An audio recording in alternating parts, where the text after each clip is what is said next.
Сәлем қыздар, бүгін сіздермен бірге ерекше қатпарлы самса дайындаймыз. Ол үшін бізге ең алдымен ұн, жылы су, сүт, ашытқы,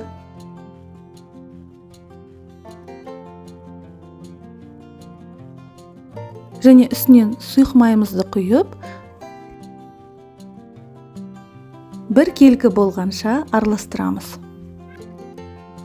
Қамырымызды жақсылап иілеп, бірнеше бөліктерге бөлеміз. Менің каналыма тіркеліп, лайк қоюды ұмытпаңыздар.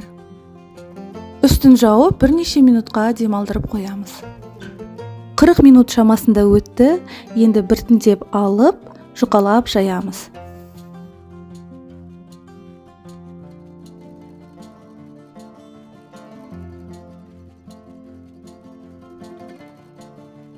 Сары майымызды ертіп, бірінші қамырымыздың үстіне жағамыз. Екінші қамырымызды салып, үстінен тағы сары май жағамыз. Қалған қамырды да тура солай жасаймыз. Енді ұлу тәріздес айналдырамыз. Арасына ауа кіріп кетпейтіндей тығыздап ораймыз.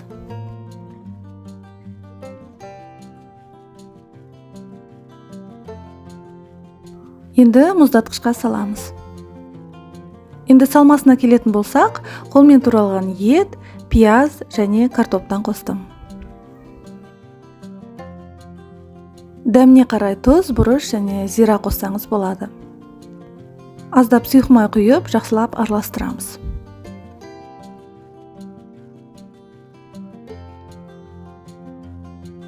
Мұздатқыштан қатпарлы қамырымызды алып, бірнеше бөлікке бөлеміз.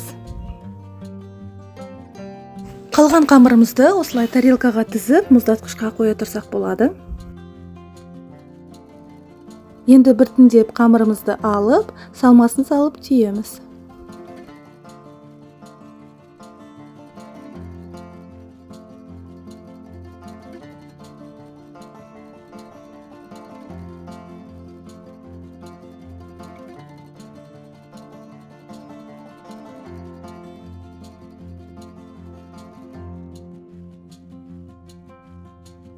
Шетіне жұмыртқамызды жағып, күнжутқа аунатамыз.